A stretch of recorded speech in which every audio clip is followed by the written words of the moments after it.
एक अफसोसनाक वाक़े में करीमनगर कस्बे के कमान इलाके में एक तेज़ रफ्तार कार सड़क के किनारे झोपड़ी से टकरा गई, जिसके नतीजे में 4 खवातीन मौके पर ही हलाक हो गईं और 3 दीगर शदीद जख्मी हो गईं। इत्तला मिलते ही पुलिस मौके पर पहुंच गई। जख्मियों को करीमनगर सरकारी अस्पताल मुंतकिल किया गया। मरने वालों की शनाख्त सुनीता, ललिता, फरियाद और ज्योति के तौर पर हुई है। वाक़े के सिलसिले में मुकदमा दर्ज कर लिया गया और तहकीकात की जा रही हैं। गाड़ी का ड्राइवर फरार था और बताया जाता है कि ओवर स्पीड पर कार के 9 चालानात हैं।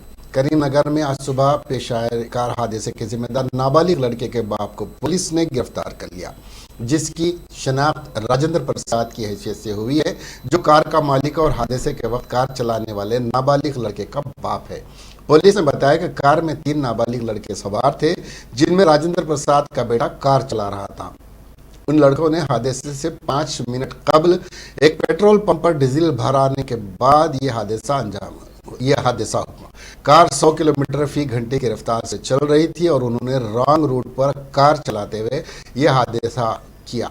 वाज़ेह है कि इतवार की सुबह एक बेकाबू कार झोंपड़ियों में घुस पड़ी। यह हादसा करीमनगर के कमान के पास उस वक्त पेश आया जब कार डिवाइडर से टकराकर झोंपड़ी में घुस गई थी।